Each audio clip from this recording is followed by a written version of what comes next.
Friends welcome to my channel Vigyani ma'am friends मो भाबुची आपण माने समस्त बहुत भलरे थिबे फ्रेंड्स आज आमे डिस्कशन करबा हमर सबुठो इंपोर्टेंट जोटा कि आपण मानकर ओटीईटी रो बोथ पेपर 1 एंड पेपर 2 जो माने भी देबे समस्तक पई सबुठो अधिक इंपोर्टेंट थाए child development and pedagogy and मते मध्य प्राय कमेंट आसुची जे चाइल्ड डेवलपमेंट एंड पेडागोजी रे अधिक क्लास अपलोड करबा पई एंड मु भी चेष्टा करूची जे आपण माने चाइल्ड डेवलपमेंट एंड पेडागोजी जदी थरो हे जाउचंती देखिबे आपणकर जेहेतु फास्ट 30 क्वेश्चन आपणकर आसी जाय चाइल्ड डेवलपमेंट एंड पेडागोजी रे आपण मानकर लास्ट ईयर जो एग्जाम जायतिला 2025 रे बहुत जण जो प्रिपरेशन करिथिले मो चैनल सहित जोड़ी हेकी तांकर 30 रु प्राय 27 28 29 एमती समानकर रहिछि तो जदी आपण सीडीपी रु केवल 27 28 29 रखी दउचंती ताहले आपण मानकू आउ किछि ओरिड हबार नाही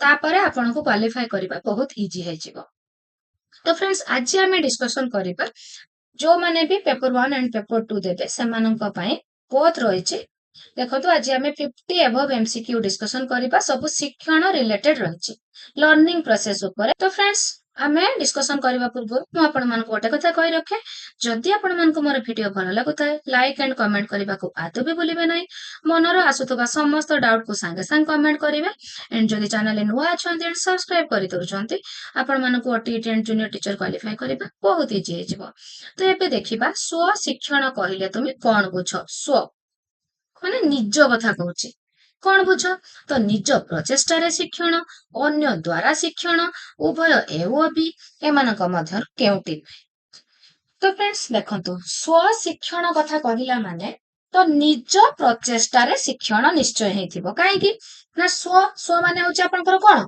निज तो निज प्रचेष्टा शिक्षण नेक्स्ट क्वेश्चन को जिबा पर्यवेक्षण तत्व काहा द्वारा प्रतिपादित पर्यवेक्षण तत्व very very important question previous year exam रे बारंबार आसे तो बंधुरा वाल्टन उभय ए ओ बी एमानक मध्य केउटी नुहे तो पर्यवेक्षण तत्व होची आपनकर बंधुरा एंड वाल्टन कर तो सेति पय आपनकर आंसर हे जिवो उभय ए ओ बी पर्यवेक्षण रो अर्थ कोन कोन देखिबा निरीक्षण करिबा उभय ए ओ बी एमानक मध्यरु केही नुहे तो पर्यवेक्षण अर्थ कथा से कहूची तो पर्यवेक्षण अर्थ हेउची फ्रेंड्स निरीक्षण करिबा आपण केवल देखिबा बोली भाबिबेनी निरीक्षण करिबा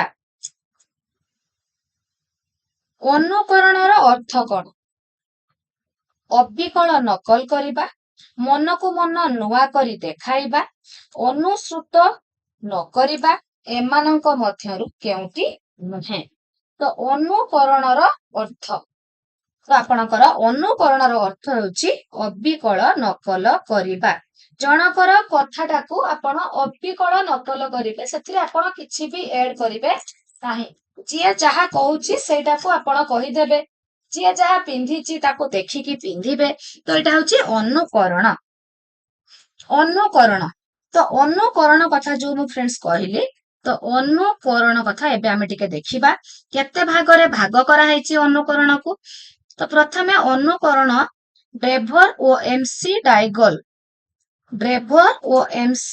डायगल आपण कॉपी और पेन पाखरे रखिथिबे निश्चय लेखि नियंतु अनुकरण जो प्रकार भेद किए बाहर करथिले ड्रेवर ओ एमसी डायगल केते प्रकार ना ज्ञात अनुकरण अज्ञात अनुकरण सहानुभूति सूचक अनुकरण क्रियात्मक अनुकरण अर्थहीन अनुकरण 5 प्रकारर अनुकरण तो ज्ञात अनुकरण जति आपण जनकर व्यवहार कि जनकर पिंधिबार शैली को जानी कि अनुकरण करूचंती ताहा हेउची ज्ञात अनुकरण आपण फिल्म देखिबा को जाइचंती से फिल्म रो हीरोइन जेमती ड्रेस पिंधिची आपण सेमिति गोटे ड्रेस किनि कि आनी कि पिंधिबे तो आपण जानी कि अनुकरण करूचंती तो सेटा हला ज्ञात अनुकरण अज्ञात अनुकरण जेते बेले आपण जानी कि नुहे किछि दिन फॉलो करिबा परे आपे आपे सेटा आपनका भीतर को आसी जाय जेमिति आपण गोटे जाई कि अलगा भाषा अलगा बेश परिपाटी रे रहुतिबा अंचल रे आपण जाई कि रेंट रे रहिबे କିଛି ଦିନ ଦେଖିବେ 6 ମାସ ବର୍ଷେ ପରେ ତାଙ୍କ ଏରିଆର କଥା ଆପଣଙ୍କ ମୁହଁରୁ ବାହାରିବ। ଆପଣ ଜାଣିକି କରୁନଥିବେ, ହଠାତ୍ ଆପଣଙ୍କ ମୁହଁରୁ ବାହାରି ପଡିବ। ଏଇଟା ହଉଛି ଅଜ୍ଞାତ ଅନୁକରଣ। ଏଣ୍ଡ ସହାନୁଭୂତି ସୂଚକ ଅନୁକରଣ କଣ? ନା ଆପଣଙ୍କ ପାଖରେ ଜଣେ ହସୁଥିଲେ ଆପଣ ହସିବେ, ଗୋଟେ ପିଲା କାନ୍ଦୁଥିଲେ ଆଉ ଗୋଟେ ପିଲା କାନ୍ଦିବ, ଜଣେ ରାଗିଲେ ଅନ୍ୟ ଜଣେ ରାଗିବ। ଏଇଟା ହଉଛି ସହାନୁଭୂତି ସୂଚକ ଅନୁକରଣ। ଉଦାହରଣ ଗୁଡିକ ମନେ ରଖିବେ, ପ୍ରିଭିୟସ ଇୟରରେ ବାରମ୍ବାର ଆସୁଛି, ତ ଉଦାହରଣ ଗୁଡିକ ମନେ ରଖିଲେ ହିଁ ଆପଣ କରିପାରିବେ। ଏଣ୍ଡ କ୍ରିୟାତ୍ମକ ଅନୁକରଣ, ଗୋଟେ କାମ ହଉଥିବ ପଡିଆରେ, ଯେତେବେଳେ ଜଣେ କ୍ରିକେଟ ଖେଳାଳି ବ୍ୟାଟ୍ ଟେକନ୍ତି, ହାତ ଉପରକୁ ଟେକନ୍ତି, ଆପଣଙ୍କର ଗ୍ୟାଲେରୀରେ ଦର୍ଶକ ମାନେ ମଧ୍ୟ ହାତ ଟେକନ୍ତି। ଷ୍ଟେଜରେ ଯେତେବେଳେ ନେତା ମାନେ ହାତ ହଲାନ୍ତି, ତ ଜନତା ମାନେ ମଧ୍ୟ ତଳେ ରହିକି ହାତ ହଲାନ୍ତି। ତ ଏଇଟା ହଉଛି କ୍ରିୟାତ୍ମକ ଅନୁକରଣ। ଜଣେ ତାଳି ମାରିଲେ ଅନ୍ୟମାନେ ତାଳି ମାରନ୍ତି। ଏଣ୍ଡ ଅର୍ଥହୀନ ଅନୁକରଣ କଣ? ନା ଗୋଟେ ଛୋଟ ପିଲାଟି ତା ମାର ଶାଢୀ ପିନ୍ଧିକି ବୋହୂ ହବାର ନକଲ ସେ କରୁଛି, ତ ଏଇଟା ଅର୍ଥହୀନ ଅନୁକରଣ। ତ କ୍ୱେଶ୍ଚନ ଆସେ, ଅର୍ଥହୀନ ଅନୁକରଣ କାହା ପାଖରେ ଦେଖାଯାଏ? ଅର୍ଥହୀନ ଅନୁକରଣ ଶିଶୁ ମାନଙ୍କ ଠାରେ ଦେଖାଯାଏ। ତ ଫ୍ରେଣ୍ଡସ୍, ଆମେ ଏବେ ନେକ୍ସଟ କ୍ୱେଶ୍ଚନକୁ ଯିବା। ଅନୁକରଣ ମାଧ୍ୟମରେ ଶିଶୁ କେଉଁ ଶିକ୍ଷା ହାସଲ କରେ? ଭାଷା ଶିକ୍ଷଣ, ଦକ୍ଷତା ଶିକ୍ଷଣ, ସହଜାତ ପ୍ରବୃତ୍ତିର ପରିପୂରଣ, ଉପରୋକ୍ତ ସମସ୍ତ। ତ ଫ୍ରେଣ୍ଡସ୍, ଆପଣଙ୍କର ଅନୁକରଣ ମାଧ୍ୟମରେ ଭାଷା ଶିକ୍ଷଣ ବି ହୁଏ, ଦକ୍ଷତା, ସହଜାତ ପ୍ରବୃତ୍ତିର ପରିପୂରଣ, ଉପରୋକ୍ତ ସମସ୍ତ। ପ୍ରେରଣାର କୌଶଳ, ପୁରସ୍କାର, ପ୍ରଶଂସା, ଦଣ୍ଡ ବା ନିନ୍ଦା, ଉପରୋକ୍ତ ସମସ୍ତ। ତ ଅଭିପ୍ରେରଣା ଦୁଇ ଭାଗରେ, ଆଭ୍ୟନ୍ତରୀଣ ଓ ବାହ୍ୟ। ଯୋଉଟା ଆପଣଙ୍କର ନିଜ ଅନ୍ତର ଭିତରୁ, ନିଜର ଆଭ୍ୟନ୍ତରରୁ ଯୋଉ ଇଚ୍ଛାଟି ପ୍ରକାଶ ପାଇଥାଏ, ସେଟା ହଉଛି ଆଭ୍ୟନ୍ତରୀଣ ଅଭିପ୍ରେରଣ। ଯୋଉଟା ଆପଣଙ୍କର ଭୋକ ଲାଗିବା, ଶୋଷ ଲାଗିବା, ଭବିଷ୍ୟତରେ ଜଣେ ଭଲ ମଣିଷ ହେବାର ଆଶା ରଖିବା, ସୁନାମ ଅର୍ଜନ କରିବା, ଏଗୁଡିକ ସୁନାମ ଅର୍ଜନ କରିବାର ଅଭିଳାଷ ରଖିବା, ଏଗୁଡିକ ସବୁ ହଉଛି ଫ୍ରେଣ୍ଡସ୍ ଆଭ୍ୟନ୍ତରୀଣ ଅଭିପ୍ରେରଣା। ଏଣ୍ଡ ବାହ୍ୟ ଅଭିପ୍ରେରଣା କଣ? ଯୋଉଟା ଆପଣ ବାହାରୁ ପ୍ରୋତ୍ସାହନ ଦବା ଦ୍ଵାରା ଯାଇକି ପିଲା କରେ। ଆପଣ ପିଲାକୁ କହିବେ, ଏଇ ପାଠଟି କରିଲା ତତେ ମୁଁ ଗୋଟେ ଚକୋଲେଟ ଦେବି, ଏଇଟା ହଉଛି ବାହ୍ୟ ଅଭିପ୍ରେରଣା। ତାକୁ ଆପଣ ବାହାରୁ ପ୍ରୋତ୍ସାହନ ଦେଲେ, ଏଇ କାମଟା କରିଲେ ତତେ ଗୋଟେ ପେନ୍ ଦେବି। ତ ପ୍ରଶଂସା, ପୁରସ୍କାର, ଦଣ୍ଡ ବା ନିନ୍ଦା, ଏଗୁଡିକ ହଉଛି ବାହ୍ୟ ଅଭିପ୍ରେରଣା। ତ ଅଭିପ୍ରେରଣାର ଏଗୁଡିକ ଗୋଟେ ଗୋଟେ ଆପଣଙ୍କର କଣ? କୌଶଳ, ଉପରୋକ୍ତ ସମସ୍ତ। କେଉଁ ପଦ୍ଧତିରେ ଶିକ୍ଷାଦାନ କଲେ ପିଲାମାନେ ଭଲ ଭାବେ ଶିଖିବାର ସୁଯୋଗ ପାଆନ୍ତି ଓ ଧାରଣା ଗୁଡିକ ଦୀର୍ଘସ୍ଥାୟୀ ହୁଏ? କେଉଁ ପଦ୍ଧତିରେ ଶିକ୍ଷାଦାନ କଲେ? ଅନୁକରଣ, ପର୍ଯ୍ୟବେକ୍ଷଣ, ସମସ୍ୟା ସମାଧାନ ପଦ୍ଧତି, ଏମାନଙ୍କ ମଧ୍ୟରୁ କେଉଁଟି ନୁହେଁ? ତ ପର୍ଯ୍ୟବେକ୍ଷଣ ମାଧ୍ୟମରେ ଶିକ୍ଷାଦାନ ଦେଲେ ପିଲାମାନଙ୍କର ଶିଖିବାର ସୁଯୋଗ ପିଲାମାନେ ପାଆନ୍ତି ଓ ଧାରଣା ଦୀର୍ଘସ୍ଥାୟୀ ହେଇଥାଏ। ଅଙ୍କୁରୋଦ୍ଗମ ପରୀକ୍ଷା, ଲୁହା କଣ୍ଟାରେ କଳଙ୍କି ଲାଗିବା ପରୀକ୍ଷା, ମାଇ ଫୁଲରେ ପରାଗ ରେଣୁ ପଡି ଫଳ ହେବା, ଏହା କେଉଁ ପଦ୍ଧତିର ଉଦାହରଣ? ପ୍ରଯତ୍ନ ପ୍ରମାଦ ପଦ୍ଧତି, ପର୍ଯ୍ୟବେକ୍ଷଣ ପଦ୍ଧତି, ସମସ୍ୟା ସମାଧାନ ପଦ୍ଧତି, ଅଭ୍ୟାସ ଗଠନ ପଦ୍ଧତି। ତ ଆପଣ ପିଲାକୁ ଅଙ୍କୁରୋଦ୍ଗମ କି ଲୁହା କଣ୍ଟା ଗୋଟେ ଆଜି ବାହାରେ ପକେଇବେ, ମାସେ ପରେ, 2 ମାସ ପରେ, 6 ମାସ ପରେ ପିଲାଙ୍କୁ ଦେଖେଇବେ। ତ ଏଗୁଡିକ ସବୁ ହଉଛି ପର୍ଯ୍ୟବେକ୍ଷଣ ଦ୍ଵାରା ହିଁ ସମ୍ଭବ ହୋଇଥାଏ। କେଉଁ ପଦ୍ଧତି ଦ୍ଵାରା ଶିକ୍ଷଣ ଜୀବନ ସାରା ଚାଲିଥାଏ? ଅନୁକରଣ, ପର୍ଯ୍ୟବେକ୍ଷଣ, ପ୍ରଯତ୍ନ ପ୍ରମାଦ ପଦ୍ଧତି, ଅଭ୍ୟାସ ଗଠନ ପଦ୍ଧତି।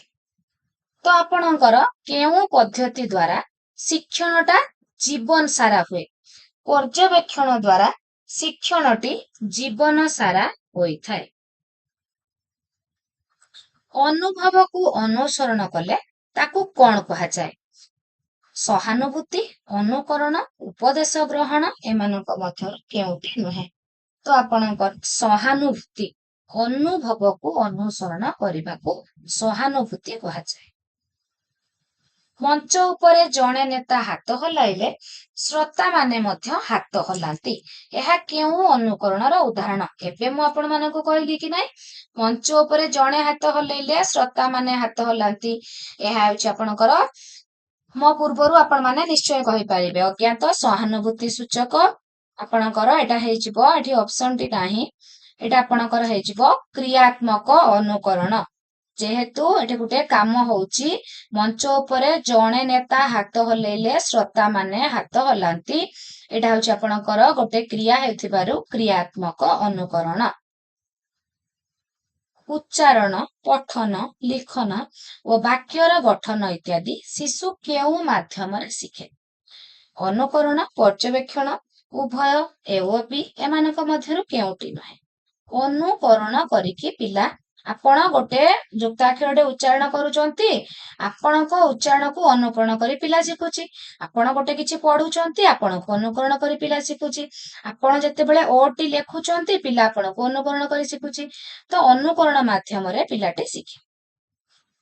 ବ୍ୟକ୍ତିର କେଉଁ ବିକାଶ ଉପରେ ଅନୁକରଣର ଅନେକ ପ୍ରଭାବ ପଡିଥାଏ? ବ୍ୟକ୍ତିର କେଉଁ ବିକାଶ ଉପରେ? ସାମାଜିକ, ଆବେଗିକ, ସାଂସ୍କୃତିକ, ଉପରୋକ୍ତ ସମସ୍ତ। ତ ଆପଣଙ୍କର ଉପରୋକ୍ତ ସମସ୍ତ। ଥର୍ନଡାଇକ୍ କେଉଁ ପ୍ରାଣୀମାନଙ୍କୁ ନେଇ ତାଙ୍କର ପରୀକ୍ଷଣ କରିଥିଲେ? ଥର୍ନଡାଇକ୍ ବିରାଡ଼ି, ମୂଷା ଉଭୟ ଏ ଓ ବି କୁକୁର। ତ ଥର୍ନଡାଇକ୍ କରିଥିଲେ ଆପଣଙ୍କର ବିରାଡ଼ି ଓ ମୂଷା ଉପରେ, ଏଣ୍ଡ ପାଭଲଭ୍ କରିଥିଲେ କୁକୁର ଉପରେ, ସ୍କିନର କରିଥିଲେ କେବଳ ମୂଷା ଉପରେ, ଏଣ୍ଡ କୋହଲର କରିଥିଲେ ସିମ୍ପାଞ୍ଜି ଉପରେ। ତ ଆପଣଙ୍କର ଥର୍ନଡାଇଙ୍କର ପ୍ରଯତ୍ନ ପ୍ରମାଦ ତତ୍ତ୍ୱ, ତାର ଅନ୍ୟ ନାମ ସଂଯୋଗବାଦ ତତ୍ତ୍ୱ। ସେ ପ୍ରଥମେ କରିଥିଲେ ବିରାଡିକୁ ନେଇ ପରୀକ୍ଷା, ଦ୍ୱିତୀୟରେ ମୂଷାକୁ ନେଇ ପରୀକ୍ଷା କରିଥିଲେ। ବେଳେ ବେଳେ ଏକ୍ସାମ ରେ ଆସିଯାଏ ଥର୍ନଡାଇକ୍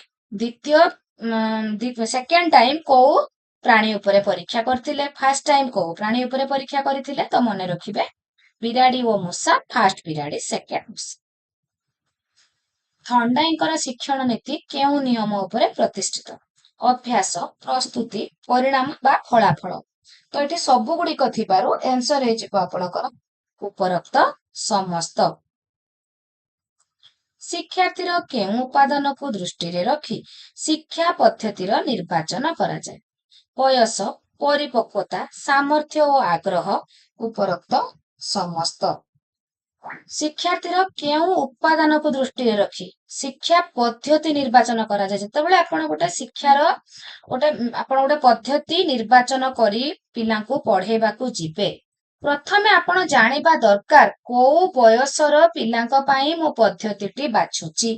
ତ ଆପଣଙ୍କର ଏଠି ବୟସକୁ ନିଶ୍ଚୟ ଦେଖିବେ, ଏଣ୍ଡ ସେମାନଙ୍କ ଭିତରେ କେତେ ମେଚୁରିଟି ବା କେତେ ପରିପକ୍ୱତା ଆସିଛି ତାକୁ ମଧ୍ୟ ନିର୍ବାଚନ କରିବେ।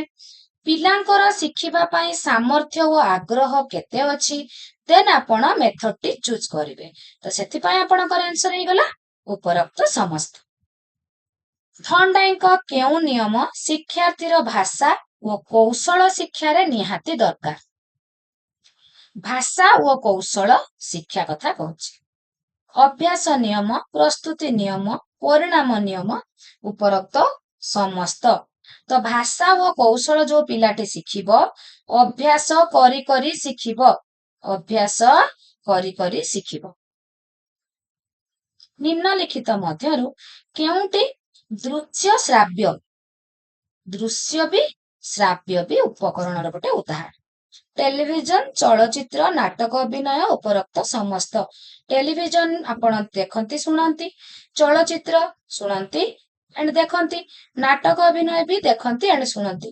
ତ ତିନୋଟି ଯାକ ଆପଣଙ୍କର ଦୃଶ୍ୟ ଶ୍ରାବ୍ୟ ଉପକରଣ ହୋଇଥିବାରୁ ଆନ୍ସର ହେଇଗଲା ଉପରୋକ୍ତ ସମସ୍ତ। ଅର୍ଥପୂର୍ଣ୍ଣ ଶିକ୍ଷଣ। ତ ଅର୍ଥପୂର୍ଣ୍ଣ ଶିକ୍ଷଣ ବା ଅର୍ଥ ପ୍ରସ୍ତୁତି ଶିକ୍ଷଣ ସେଟା ହଉଛି କଣ? ଆପଣଙ୍କର ଏହାର ଅର୍ଥ ଅଛି, ଏହା ଶ୍ରୁତି ମଧୁର, ଦୈନନ୍ଦିନ ଜୀବନରେ ଶୁଣୁ ଓ ଦେଖୁ, ଉପରୋକ୍ତ ସମସ୍ତ।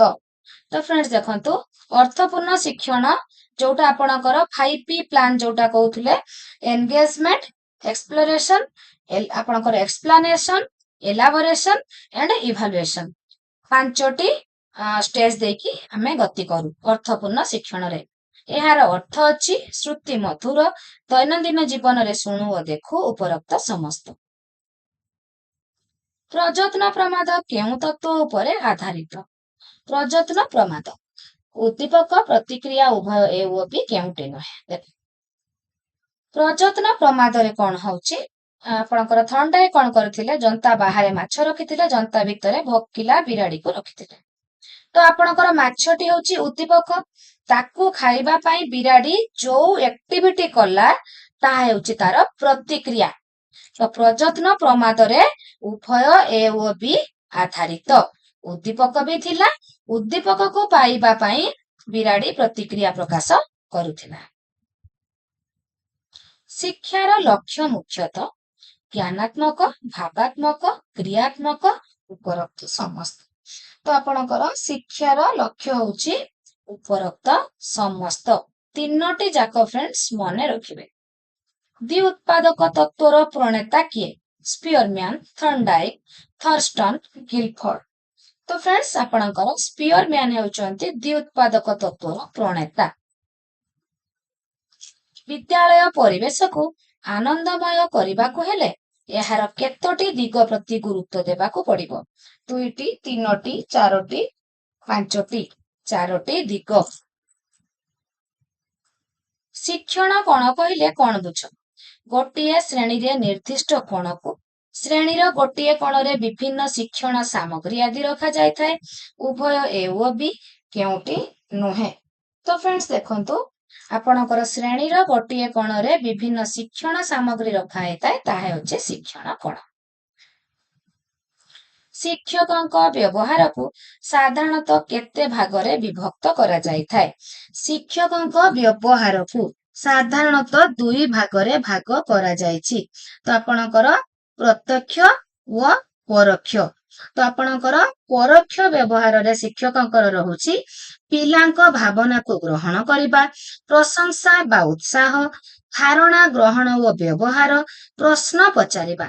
ଏଇ 4ଟି ଫ୍ରେଣ୍ଡସ୍ ଲେଖି ନିଅନ୍ତୁ। ଏହା ଶିକ୍ଷକଙ୍କର ଆପଣଙ୍କର କଣ?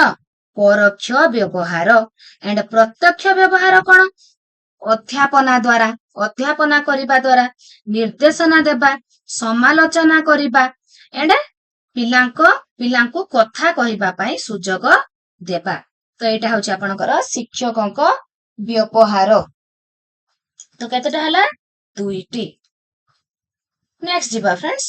ଶିକ୍ଷକଙ୍କ ପରୋକ୍ଷ ବ୍ୟବହାରକୁ କେତେ ଭାଗରେ ବିଭକ୍ତ କରାଯାଇଛି? ତ ଏବେ ଯୋଉ ପଏଣ୍ଟ ଗୁଡିକ କହିଲି, ଆପଣ ଯଦି ଭଲ ଭାବେ ଶୁଣିଥିବେ ତାହେଲେ ଆପଣ କହିପାରିବେ କେତେ ଭାଗରେ ଭାଗ କରାଯାଇଛି। ପରୋକ୍ଷ ବ୍ୟବହାରକୁ ପିଲାଙ୍କ ଭାବନା ଗ୍ରହଣ କରିବା, ପ୍ରଶଂସା କରିବା, ଧାରଣା ଗ୍ରହଣ, ପ୍ରଶ୍ନ ପଚାରିବା। ତ କେତେ ଭାଗରେ ହେଲା? 4 ଭାଗରେ।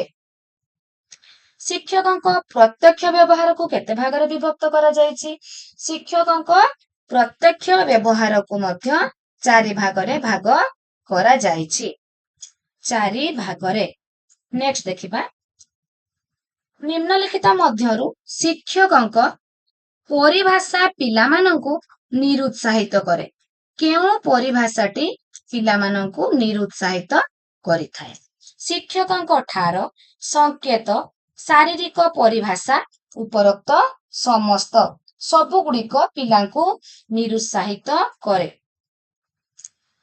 ଅର୍ଥ ପ୍ରସ୍ତୁତି ଶିକ୍ଷଣରେ ନିମ୍ନଲିଖିତ କେଉଁ ବିଷୟବସ୍ତୁକୁ ଗୁରୁତ୍ୱ ଦିଆଯାଏ? ଆପଣଙ୍କର ତଥ୍ୟ ସଂଗ୍ରହକୁ ଗୁରୁତ୍ୱ ଦିଆଯାଏ, ବହୁବିଧ ବୁଦ୍ଧିର ବ୍ୟବହାରକୁ ଗୁରୁତ୍ୱ ଦିଆଯାଏ, ଏଣ୍ଡ ଆପଣଙ୍କର ସମ୍ମିଳିତ ଶିକ୍ଷଣକୁ ଗୁରୁତ୍ୱ ଦିଆଯାଏ, ଉପରୋକ୍ତ ସମସ୍ତ। ତ ଆପଣମାନେ ଫ୍ରେଣ୍ଡସ୍ ଦେଖନ୍ତୁ, ମୁଁ ଯୋଉ କ୍ଲାସଟି କରୁଛି ଏଥିର ଯୋଉ ଥିଓରି କ୍ଲାସଟି ଅଛି ମୁଁ ତାକୁ କମେଣ୍ଟରେ ପିନ୍ କରିଦେବି। ଯଦି ଆପଣ ନ ପାଇବେ ତ ମତେ କମେଣ୍ଟ କରିବେ, ମୁଁ ଆପଣଙ୍କୁ ଦେବି ଏହାର ଥିଓରି କ୍ଲାସଟି। ତ ଅର୍ଥ ପ୍ରସ୍ତୁତି ଶିକ୍ଷଣରେ ଫ୍ରେଣ୍ଡସ୍ ଦେଇଛି ପ୍ରଥମେ ତଥ୍ୟ ସଂଗ୍ରହ କରିବା। ତଥ୍ୟ ସଂଗ୍ରହ କରିବା ଏଇଟା ହଉଛି ତାର ଗୋଟେ ବଡ ପାର୍ଟ। ତଥ୍ୟ ସଂଗ୍ରହ କରାଯାଏ, ବହୁତ ବୁଦ୍ଧିର ବ୍ୟବହାର କରାଯାଏ। ସମ୍ମିଳିତ ଶିକ୍ଷଣ, ସମ୍ମିଳିତ କଣ?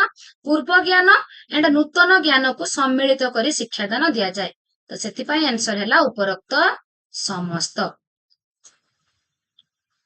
ନିମ୍ନଲିଖିତ ମଧ୍ୟରୁ ଅର୍ଥ ପ୍ରସ୍ତୁତି ଶିକ୍ଷଣର କେଉଁଟି ସୋପାନ ନୁହେଁ? ତାର ସୋପାନ ହଉଛି ନିଯୁକ୍ତି ବା ଏନଗେଜମେଣ୍ଟ, ତନ୍ନ ପରୀକ୍ଷା କରିବା ବା ଏକ୍ସପ୍ଲୋରେସନ, ବର୍ଣ୍ଣନା ବା ଏକ୍ସପ୍ଲାନେସନ, ଏଣ୍ଡ ଆପଣଙ୍କର ବ୍ୟାଖ୍ୟା ବା ଏଲାବୋରେସନ, ମୂଲ୍ୟାୟନ ବା ଇଭାଲୁଏସନ। ତ ଆପଣଙ୍କର ଏଠି ବର୍ଣ୍ଣନା, ମୂଲ୍ୟାୟନ, ବ୍ୟାଖ୍ୟା ସବୁ ରହିଲା, କିନ୍ତୁ ଆପଣଙ୍କର ଆଲୋଚନାଟି ରହିଲା କି? ଆଲୋଚନାଟି ରହିଲା ନାହିଁ। ନେକ୍ସଟ କ୍ୱେଶ୍ଚନକୁ ଯିବା। କ୍ଳାନ୍ତିକୁ କେତେ ଭାଗରେ ବିଭକ୍ତ କରାଯାଇଛି? କ୍ଳାନ୍ତି 2, 3, 4 ଏମାନଙ୍କ ମଧ୍ୟରୁ କେଉଁଟି ନୁହେଁ? ତ तो फ्रेंड्स देखंतु क्लांति होची हमर साधारणतः शारीरिक व मानसिक क्लांति दुई प्रकारर। तो शारीरिक क्लांति जो अछि ताकू दुई भागरे भाग करा जायछि मांसपेशीय इंद्रिय संपर्कित। मांसपेशीय और इंद्रिय को एकाठी करी ताकू शारीरिक क्लांति बोली कुहा जाउछि। आउ गुटे होछि आपणकर मानसिक क्लांति, किंतु ताकू दुई भागरे बोली भाग करा जायतिला, किंतु ताकू प्रकृत रे तीन भाग कुहा जाउछि। काहे कि देखंतु जोठी ऑप्शन 3 नथिबो 2 4 5 एमती थिबो आपण सेठी 2 लेखिले ठीक हबो, काना शारीरिक मानसिक। किंतु शारीरिक को जेहेतु मांसपेशीय इंद्रिय संपर्कित करा जायछि तो सेति पई आपणकर कुहा जाउछि क्लांति को तीन भागरे विभक्त करा जाय पारे। सेगुडी कहला मांसपेशीय इंद्रिय संपर्कित और मानसिक। मने रखंतु लेखि नियंतु तीन भागरे विभक्त। जोठी 3 नथिबो सेठी आपण 2 लेखिले ठीक हबो। केउं विषय को पर्यवेक्षण माध्यम शिक्षण दियागले यह विशेष भावे आदृत होई पारिबो। विशेष भावे आदृत हबो। प्रारंभिक परिवेश विज्ञान माध्यमिक उभय एवं बी। प्रारंभिक परिवेश विज्ञान को पर्यवेक्षण माध्यम शिक्षण दियागले बेसी आदृत हबो निम्न श्रेणी मानकरे, किंतु उच्च श्रेणी मानकरे सबुबेले केवल पर्यवेक्षण माध्यम देले आदृत हुए नाही। पर्यवेक्षण सोपान केउं उक्तिटी ठीक? पर्यवेक्षण सोपान देखिबा फ्रेंड्स देखंतु विभिन्न वस्तुर अनुध्यान प्रथमे, देन कोन करा जीवो तथ्य संग्रह, देन विश्लेषण, देन सिद्धांत निरूपण। विभिन्न वस्तुर अनुध्यान करिवे, देन आपण तथ्य संग्रह करिवे, विश्लेषण करिवे, सिद्धांत निरूपण करिवे। निम्नलिखित पद्धति मध्यरु केउं पद्धति अधिक विज्ञान सम्मत? अधिक विज्ञान सम्मत समस्या समाधान अभ्यास कर्म प्रयत्न प्रमाद समस्या समाधान टी किए शिक्षण उद्देश्य वर्गीकरण करथिले? बीएस ब्लूम, गिलफोर्ड, गाल्टन, पियाजे। बीएस ब्लूम कर जो शिक्षण उद्देश्य वर्गीकरण तत्व से देथिले। केउं गुणटी सृजनशीलतार सूचक नुहे? चिंतनर मौलिकता, केंद्राभिमुखी चिंतन, वाक्पटुता, नमनीयता। तो फ्रेंड्स आपणकर केंद्राभिमुखी चिंतनटी सृजनशीलता सूचक नुहे, केंद्र प्रसारी चिंतनटी सृजनशीलतार सूचक। काहे कि ना केंद्राभिमुखी माने केंद्र आपणकर चिंतनर केंद्र आडकू जाउथबो 2 + 3 केते 5 किछि प्रसारित होबार नाही, किंतु केंद्र प्रसार चिंतन कोन आपन को कहबी जे धरंतु जे आज आपण गोटे इटा विषय 10 झाड़ी लेखंतु, तो सेठी आपण चिंता करिकि लेखिबे, तो एटा होची सृजनात्मक चिंतन, किंतु केंद्राभिमुखीटा होची सृजनशीलतार सूचक नुहे। 1912 मसीहा रे किए बुद्धियाक विषय स्थिर करिथिले? 1912 मसीहा रे देखिबा विलहेल्म टर्म्यान बिनेट एमानक मध्यरु केही नहे विलहेल्म। नेक्स्ट जिबा फ्रेंड्स एबिंगहाउस का मतरे शिक्षणर प्रथम अध घंटा मध्यरे केते पाठ विस्तृत हुए? एबिंगहाउस का मतरे अधा 2/3 3/4 एमानक मध्यरु केउटा नुहे। अध घंटा रे आपण अधा पाठ विस्तृत करि परिबे। 8 ରୁ 12 घंटा मध्यरे केते पाठ विस्तृत हुए? 2/3 3/4 4/5 1/6 2/3। Very very important question friends, मन रखिबे। कॉपी जदि थिबो लेखि नेबे। निम्नलिखित केउं नियम उपरे स्मरण निर्भर करे? समता, असमता, अविच्छिन्नता, उपरोक्त समस्त। तो फ्रेंड्स आपणकर हेगला समता नियम। सोईबार प्रथम केते घंटा रे किछि विस्मरण घटे? 2 3 4 केउटी नुहे। सोईबार 2 घंटा रे किछि विस्मरण घटी जाए। तो फ्रेंड्स एठी हमें very very selective important question discussion कले। जदि आपनको भलो लागे लाइक एंड कमेंट करबा को आदो भी भूलिबे नाही। तो फ्रेंड्स आज पय एतिकी टेक केयर।